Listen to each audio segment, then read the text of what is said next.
Dennis, I am so excited. I'm finally holding your new book, and I still can't believe that you finished this book while in the hospital. And so I just want to thank you.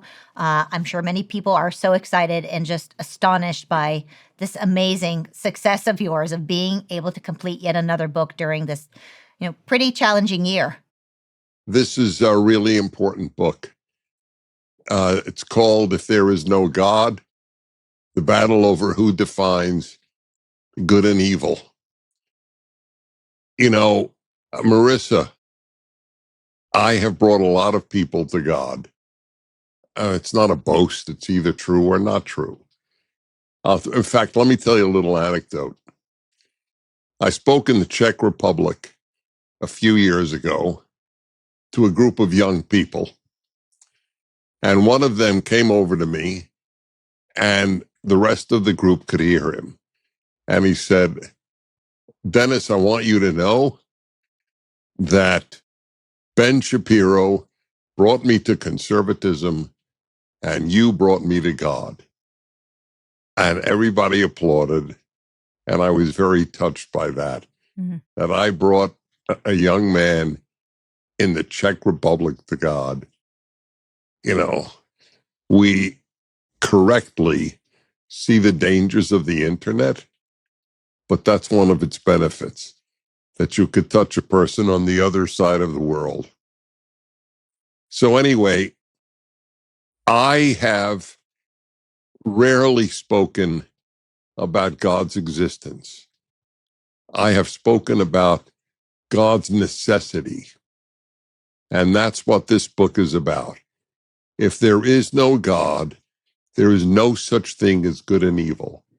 All they are opinions. You or your society like it, it's called good. You or your society don't like it, and it's called evil. If they really exist, that means there is a God. It is ultimately a religious term. And that the book is about that subject. Well, I think it's no coincidence that I'm holding your book, I'm holding Charlie's book, and I'm holding the PragerU kids book on the 10 Commandments. And I think it's no coincidence that all three of them are coming out around the same time, around this time that there is a spiritual revival, not just in America, but around the world. Erica Kirk wrote a beautiful dedication to your book. And in a nutshell, she describes that reading this book feels like she is sitting with Charlie Kirk and with you and listening to the conversations that you would have had around a dinner table, which is so true because this book is very authentic and it's very real and it's very easy to read. And these are those tough questions that many of us, Charlie, myself, would come to you and ask how to grapple with, right? How do we choose the moral route? How do we think through our values? And so the book is structured through questions that all of us were always unafraid to ask you. And you have so carefully and in such a wise way answered for us. And so these are some really, really hard questions that you answered. I'd love to start with one of them. And that is, you talk about values throughout the book. And so what is a value? It is what is more important than your opinion or your feelings. In a nutshell, that's what it is. We live in the age of feelings. So it's not even accurate to say most people have values. Most people have feelings, and they call them values. Values are more important than feelings.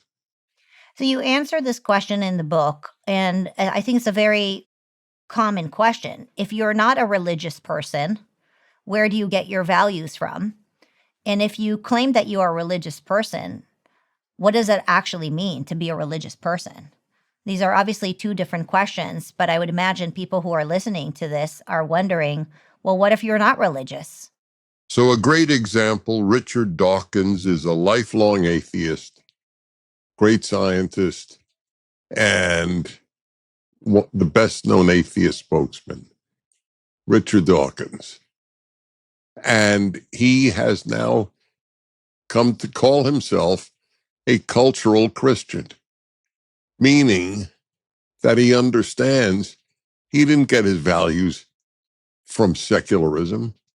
He got his values from what I call Judeo-Christian sources. And he's honest enough to acknowledge that. Western society was created by the Bible and those who lived by it and interpreted it. So that's where good secular people ultimately got their values. You know, Voltaire, another major atheist during the Enlightenment, the French thinker, and he said something to the effect, I'm an atheist, but I want everybody who works for me to be a believer. Yeah. It's a great line. So, Dennis, one of the hard things about religion is that some of us who want to be religious don't agree with everything within our own religion. As you answer this question in the book, what happens if you don't believe in certain things that your religion teaches? There are people, Jews and Christians, Jews who don't differ with anything in Judaism, and Christians who don't differ with anything in Christianity. I have certainly disagreed with various things in Judaism, but it's like saying, well, what if you differ with certain things in American history? Do you stop being an American, or do you just improve America? You don't leave your religion. You don't abandon religion. For what will you abandon it? Seriously, what will you abandon it? What will you affirm ultimately? My favorite quote of many favorite quotes, and nobody really knows the origin. They say G.K. Chesterton, but it's we don't know. It can't be verified. When people stop believing in God, they don't believe in nothing. They believe in anything. And you want one proof that people believe that a boy can become a girl or a girl can become a boy. That's believing in anything. So when you think of the absurdities that it's moral and fair for a biological male to compete in women's sports because they're really women. I mean, the absurdities, or poverty causes crime, which is believed by hundreds of millions of people, which is as absurd as men can become women. If poverty caused crime, the world would be engulfed in crime because there are so many poor people. You know what? I'll never forget. I heard poverty causes crime when I was in elementary school. And I thought of my grandparents on my father's side who were very, very poor. My father completely supported them. I thought, gee, my grandfather, he doesn't rape, he doesn't murder, he doesn't mug. The thought that he would do that was a joke. It was inconceivable, but he was quite poor. That's when I knew that was a lie, that's why people do such things. So the amount of nonsense that secularism has bred is one of the themes of the book. You talk all the time about the importance of having religion in raising children. And I'm wondering, do you think that a child should choose their own religion? Right. So this is not many people agree with me on this one, including many of my many supporters. But part of the reason that they support me is they know that I'll say what I truly believe. I've gotten calls on my radio show. Dennis, how do I find true religion? And I've never used that term. To me, true religion is the religion that produces good, God-fearing people. And therefore, I don't go further than that in assessing true religion. Because if there's such a thing as true religion or the true religion, then there's no issue of faith. Mm. The very fact that people say, I believe in, they don't say, I know, they say, I believe. And one of the most amazing lines in Deuteronomy, the most quoted book by the founders, incidentally, and I wrote it in my commentary, The Rational Bible on Deuteronomy. There is a sentence there that God has, let's see, I'm trying to translate from the Hebrew. God has given the stars and in the sky to various nations for them to worship. In other words, God doesn't believe that they're true, but the Hebrew Bible does not judge people on the basis of their faith. It judges them on the basis of their behavior. When I think of all the religious people who did evil, did they have a true religion? I mean, was that true religion? No, it's absurd. So that's with regard to adults. And with regard to children, the notion, let them choose their religion. So what are you going to give them? 1 week Hinduism, another week Buddhism, another week Christianity, another week Judaism. What does that mean? They'll choose their religion. Obviously, people are free to choose their religion when they're an adult, but you have to give your child something authentic to use as a springing board. So I don't buy that notion. It's an excuse to not give your child something beautiful and authentic. The obvious question that many of us are asking is, if God is good, how can there be so much evil in this world? And how is it that evil people flourish while good people suffer? I have wondered about that since high school. And I have read book after book, article after article discussing the issue. And here is I don't know if disappointing is the word, but it might be for some people watching this. We don't know the answer. I have somewhat of an answer, but the complete answer, let me put it to you this way, okay? Let us say that God punished everybody who hurt another person. If that happened, who would hurt anybody else? It would deprive human beings of moral free will. And by the way, at what level of hurt? What if you insult somebody? Will God punish you? Clearly, rape and murder would qualify.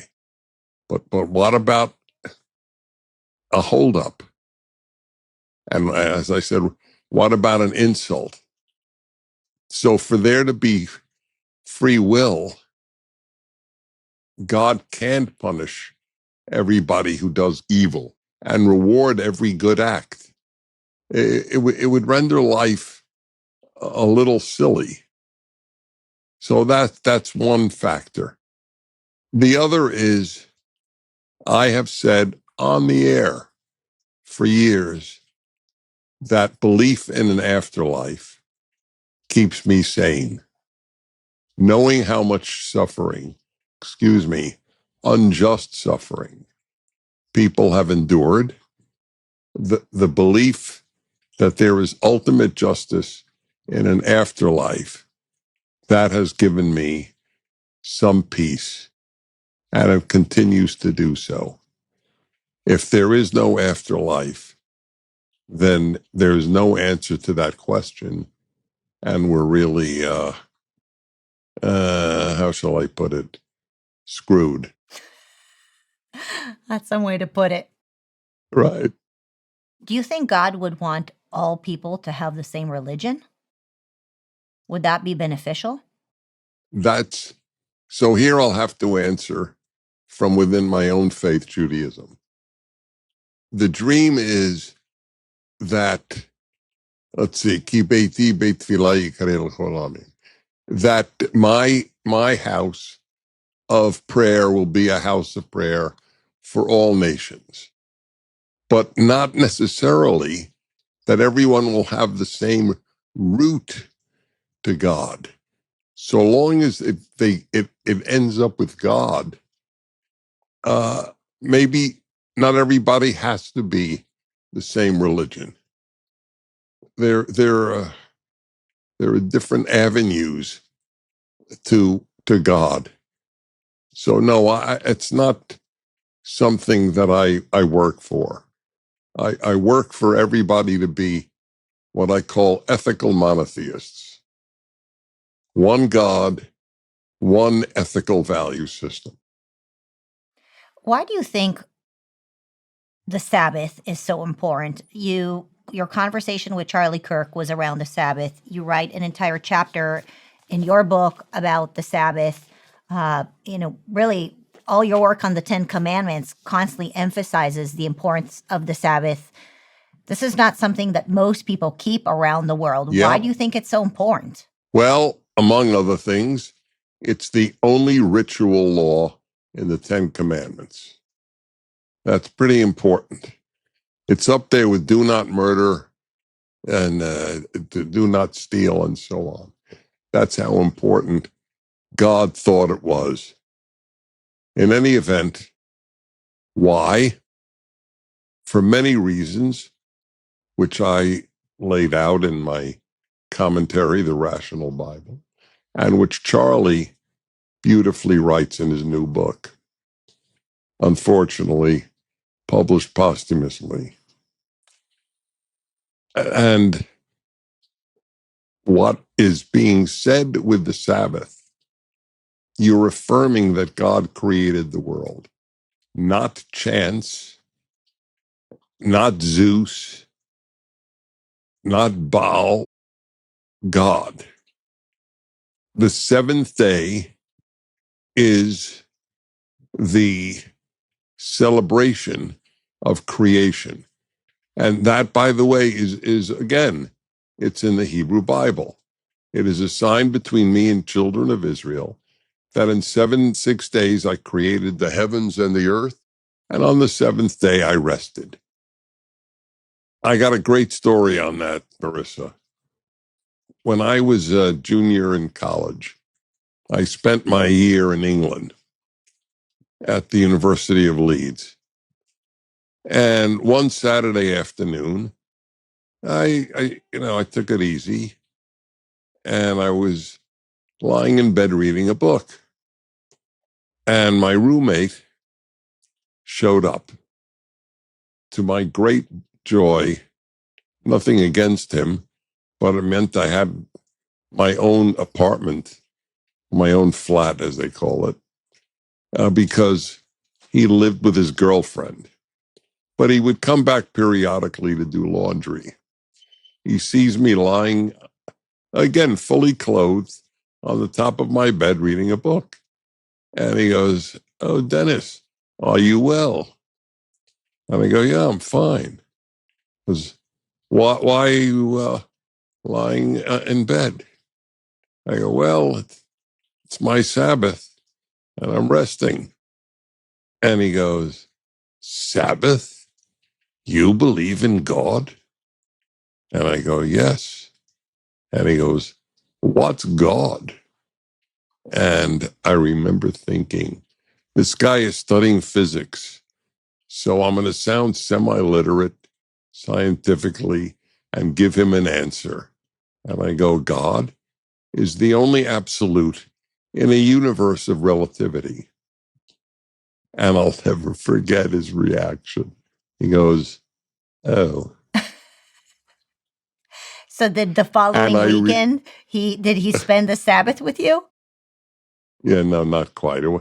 There's no happy ending, except I was thrilled with my response.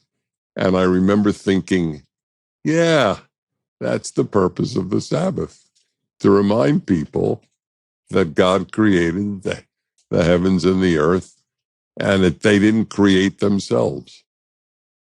You know, you're bringing me back to a chapter in Charlie's book, and one of the titles in his book about the Sabbath is "What do you worship?" And I'll just read a portion of the chapter here. Everyone worships something, whether you know it or acknowledge it. You are worshiping something every day. I'm curious, is that something that you talk to Charlie about? What is it that people worship, and how is it that the Sabbath helps you distinguish between worshiping God or worshiping all the other isms that are out there? Well, I've never said this publicly because you'll understand why. But I could say now, and Charlie notes it in dedication of his book to me, that Charlie would call me regularly with questions. I don't think there is anyone in the world who listened to more of my teachings on tape than Charlie. I know he listened to 250 of my Bible studies, for example. It's very possible that this was something I might have said to him. But I will say to you, it's absolutely correct. It's back to my original quote. The people don't believe in nothing. They believe in anything. So here's an interesting example, and anyone can find it on the internet. I've written 1,000 columns, and they're all on the internet. 20 years of 50 columns. One of them is called Higher Than the Angels, and it's a great title and is sort of a pun. I've been an Angels fan since I came to LA 50 years ago. No great reason. I just have been. They were the underdog to the far richer Dodgers. Anyway, they finally made it to the playoffs, and they were going to be playing the New York Yankees, the nemesis. And I get a call from a dear friend. Says, Dennis, I have front row behind the catcher seats for the Yankee Angels game, playoff game. I can't make it. Would you like 2 seats? And I go, oh my God, this was Hugh Hewitt, my colleague and friend. So I go, wow, when is it? He goes, Saturday. And I'm thinking, oh, Saturday night. And he says, oh no, Saturday day. Well, I don't think that going to a baseball game is in keeping with the Sabbath. And I had to say no. And I wrote this column, Higher Than the Angels. that the Sabbath was higher than the angels. When I think of what people worship, themselves is a great line. He's a self-made man, and he worships his creator, is a great line that I heard. People, they worship, obviously, money. They worship fame. What people will do for fame is mind-blowing. I'd like to write a book one day on fame. I ask kids a lot, if I speak in elementary schools, what do you want to be when you grow up? And very common answer is famous. So I'll go, famous for what? And they go, it doesn't matter. Yeah. Dennis, why do you think there is such a fight against putting the Ten Commandments in the schools? This obviously started in the 60s, but parents like me are witnessing it right now. We just produced a book for PragerU about the Ten Commandments, and I'll be honest with you, it's a fight. It's a fight to get the Ten Commandments posters back into the classrooms. It's surprising because I don't understand, why would anybody be against us teaching do not murder or honor God, honor the Sabbath, keep the Sabbath. Why do you think there's something bigger than this? Oh, clearly. Look, it affirms that the ethical roots of our civilization are biblical. And this drives them crazy. They want to think that we evolved women's rights and human rights and democracy and all the other things of Western civilization without roots. We just developed them. They don't want to acknowledge this. Do you know? Most Americans don't know this. Facing the Supreme Court justices as they look out is a sculpture of the Moses holding the 10 Commandments. No 10 Commandments, no courts of justice. I guess this is what we're seeing since they took the Ten Commandments out of institutions in America. People are forgetting our values. I contend that the most devastating decision was not Roe v. Wade. The most devastating was 1962, about removing a completely non-denominational prayer from schoolrooms. It was basically, we asked 9 blessings on our parents and our teachers. That was basically it. No Judaism, no Christianity, no Jesus. No. And I have said all of my public life that in one generation, American students went from blessing teachers to cursing teachers. The consequences have been utterly destructive. So it's not just other isms that are filling up these God-sized holes in kids' hearts. It's other isms, like Islamism included. Is it a huge surprise that when students were giving out hijabs in Texas, young women were grabbing them? They were looking for something. They were looking for a meaning in their heart. And if you take out the 10 Commandments from the schools and you don't allow Christian prayer in the schools, these kids are looking for something else. And right outside, right around the corner, they'll find Islamisms and hijabs and other ways for kids to feel like they belong to something, so that they feel like they have meaning in their life.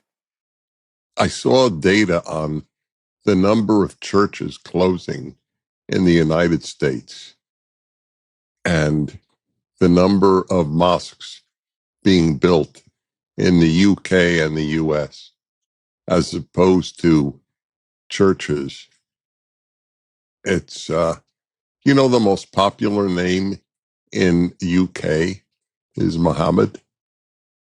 Muhammad is in the top 10 in New York City as well. Is that right? That's right. You can look it up. Wow. Yeah. And you can blame Well, people from the outside, but you can also look at what America did and what the schools have done, right? Again, if you're not going to allow Christianity, Judeo-Christian values to be taught in the schools, then kids are going to go and search for something else. Part of it is on us. oh, totally. Absolutely. The group with the most, or a group with the most fervent beliefs tend to be Muslims today. Kids are drawn to people who fervently believe in something. Mm-hmm. Mm-hmm. And you can't even say, according to many, you can't even say Judeo-Christian anymore, as if Christianity came from nothing. You know, Jesus would say Judeo-Christian. He would probably just say Judeo because he didn't know about Christianity yet. Mm. What's your advice to the atheist parent when it comes to religion? Should the atheist parent teach their child about God, even if they don't believe? Well, they should adopt Voltaire's belief. They may not believe in God, but they understand it's a good thing if civilization continues to believe in God and continues to have a Judeo-Christian orientation. I often give the analogy to parents who have zero interest in classical music, but they give their kids music lessons. They know it's good for them, even though they couldn't spell Beethoven, let alone identify anything he wrote. The same thing with religion. I want to ask you a really hard question. And you have it in your book, and I really contemplated whether I should bring it up or let the listeners go and read it in the book. But I think many people who are Jewish are thinking about this, especially during these times where surprisingly it's become dangerous yet again to be a Jew, even in America. Do you think it's surprising that people still want to be Jewish, knowing the dangers of anti-Semitism and what it's like to be a Jew? I have told the following story for at least 30 years. About 30 years ago, after a speech in Phoenix, Arizona, to the Jewish community, I was flying home the next day to LA, and a woman who was at the speech happened to be sitting next to me. And she told me the story. She came to the speech. She's not Jewish, but she came because she was familiar with my work and my radio show. And she said her husband, who is Jewish, would not go. He is the child of Holocaust survivors, and he is doing everything possible to assimilate, to shed his Jewish identity and not give their children a Jewish identity because it's too dangerous. And I've said in speeches, it's not an illogical or hateful idea. It makes perfect sense. But it shows you that ironically, there's a deep wellspring of faith among many Jews that despite that fact, they do raise their kids to be Jews, despite the near certitude that something bad might happen.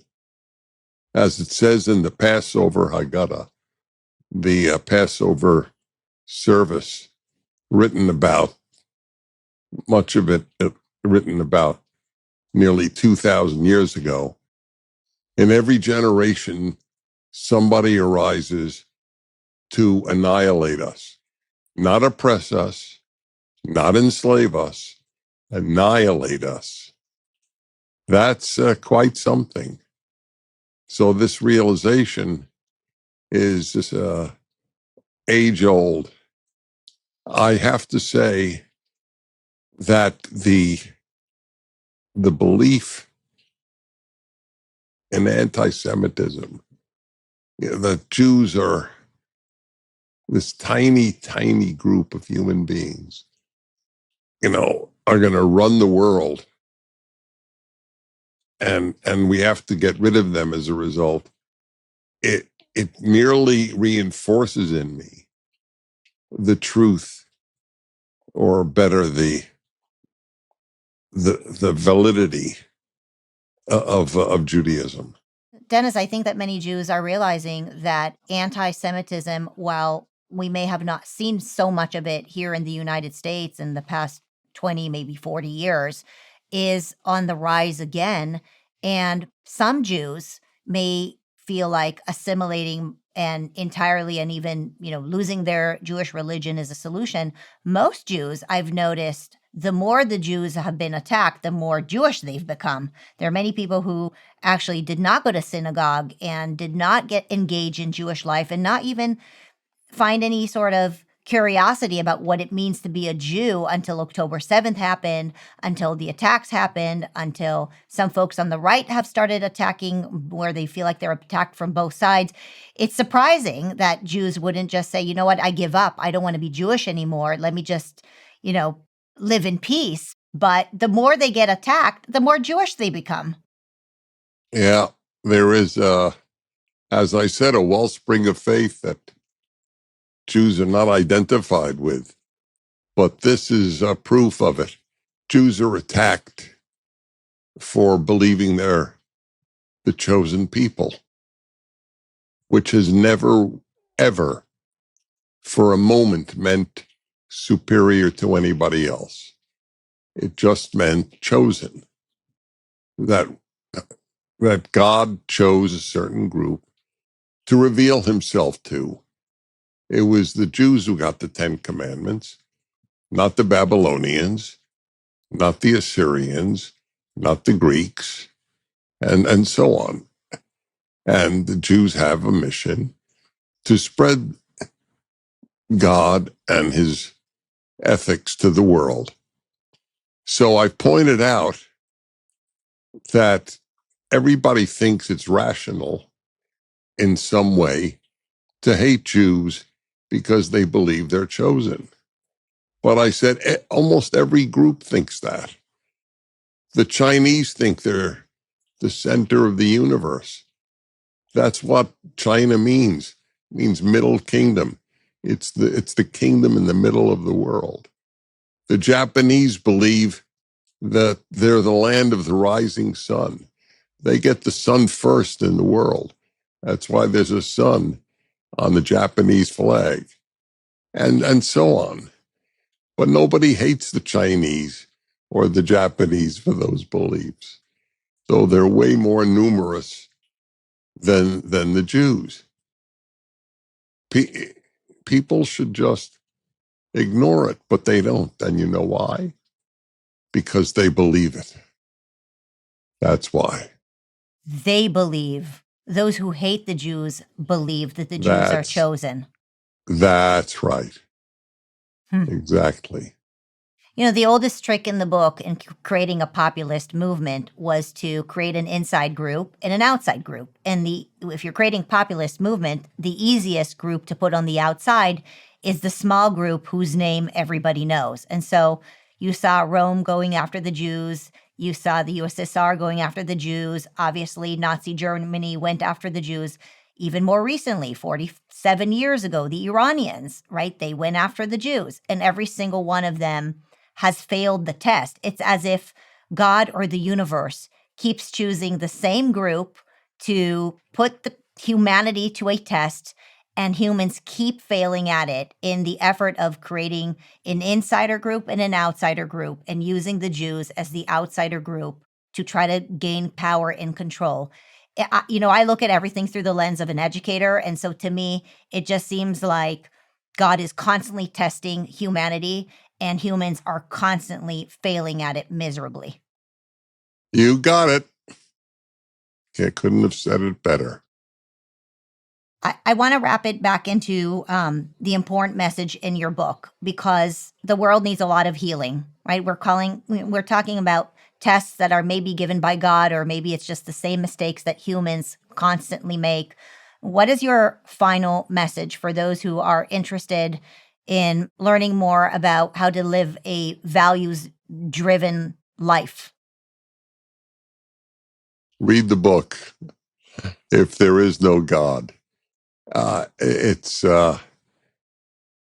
unique, and it's my 13th book, and it's unique in that it's all challenges to me over 50 years, the toughest questions. And not only that, I added questions that were never asked to even make it tougher, so that any challenge that a reader might have is actually covered. This is the issue, the God issue. If you care about good and evil, then the God issue is the issue. And I would ask those whose lives I may have touched in some way to please pre-order a copy on Amazon or at PragerU before February 24th, when it's the official publication date. Because I would like people to take notice of the importance of the book.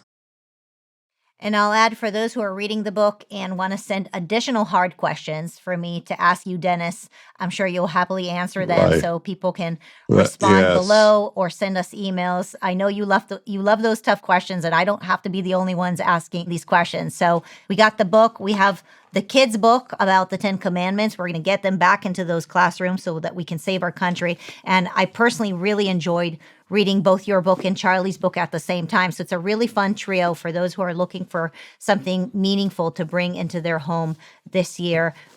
We could use a lot of meaning and a lot of values. And so thank you, Dennis, for putting this incredible work together while healing and coming back to us. God bless you. Thank you. God bless you.